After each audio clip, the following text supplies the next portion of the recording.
Umalis na tayo doon. Ngayon, no, nasan ba tayo? Dito muna tayo kay Panelo, mga kababayan.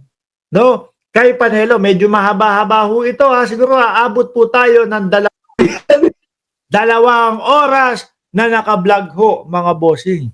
Kaya ko kaya yun? Kayanin natin. Di ba? Kaibigan ko ba to na si na sabi, Happy birthday, Mark Ramos. Kaibigan ko ba to si Rex Solomon ng Cayman Island? So, shout out sa'yo, boss, kung ikaw yan. Okay! Si Panelo, mga kababayan, hinuyu si Roque. Huyu si Roque, mga bossing. Oh, eto po mismong si Panelo na ho ang nagpapaliwanag, mga bossing. Si Panelo na ho ang naglalaglag kay Roque. Ano ba ginagawa mo diyan? No, yung bunganga mo ang naglalaglag sa iyo, sabi. 'Di ba? Sabi ni Rex Solomon, ako nga 'yan. Nag-iisang Rex Solomon ng Cayman. Gwapong-gwapo ho yung kaibigan ko na 'yan, mga kababayan. No? Yan po ang kumbaga Mr. Philippines ng Cayman Islands, yang si Rex Solomon. Game! Pakinggan na natin mga kababayan. Itong si Panelo. Babanata si Roque. Okay, Harry Roque na andun. Sino daw yan? Hindi ko kilala, Roque. Nang tinapa. Sabihin mo, Panelo, si Roque. Sabi ni Pebbles Kunanan, bakla daw yun. Sabi ho ni Pebbles Kunanan, mga kababayan, wala naman pong masama na maging Becky.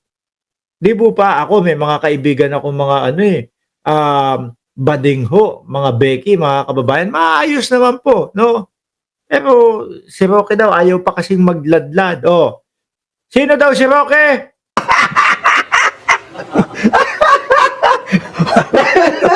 Alam mo, ikaw lang kung pwedeng bumanat ng ganyan.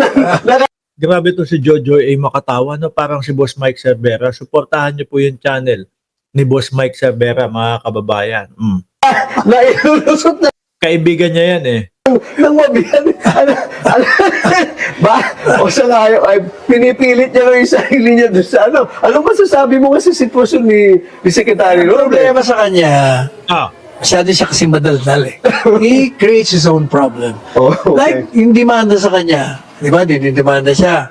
Tapos nagkaroon ng congressional hearing. Kung papanawin yung congressional hearing, sa kadadaldal niya, nasasabit siya. Like, he denies na siyang owner dun sa Baguio ba yun? Yung renta. Pero lumalabas sa mga kwento niya, siya nga may-ari. Hindi kasi, di ba ho, bago umaten si Roque sa mga ganon, mga kababayan, bago umaten si Roque daw, ang yabang-yabang niya No, ang sabi, naku, tingnan natin. Nako, dadating na ako diyan sa Senado, dadating na ako sa Kongreso. Akala ho yata mapapaikot yung mga congressman, mga kababayan. No, akala ho ni Roque, mapapaikot niya yung mga congressman, mga bossing. Ayun. Siya ang umikot. Lahat nabuko. Kakasupaas, kakadaldal daw mga kababayan. Lalong nabubuko. Akala niya, yung tipo bang pa-English, yung tipong bibilisan yung salita, walang humpay, maililigtas na. Yung pala, mas lalo pang nalulubog po, mga kababayan, si Roque. Yun na nga lang isa Diba? Yun na lang isa, mga bossing. Yung dokumento, papeles na ipinagyabang niya. Na kesyo daw meron akong papeles, meron akong dokumento na pinagbentahan ng aking mga kung sino man Poncio Pilato na yan. Nung hinahanap na po, sige, pagbalik mo dalin mo yan Aba, hindi na hindi na bumalik. Kung saan na po nagpunta. Tapos biglang lalabas sa social media na, nako, ginigipit po ako ng gobyernong Marcos na ito. Biglang nagsisigaw na ho. Bangag. Diba? Nakita na lang ho natin, mga bossing. Ayun, nandoon na po sa dahig. Diba? Addictus Rex. Sabi ni Delpin Coloma Jr., Harry Roque, bring him home para managot sa na-scam nila. yari siya dyan. Oh, Panelo, banata mo pa! Pare. O tapos, i-deny niya, lawyer daw siya na nga, hindi raw siya lawyer ganito. Pero lumalabas sa mga dokumento, lawyer nga siya. Kaya Tingnan mo, si Panelo mismo, ina-analyze niya si Roque.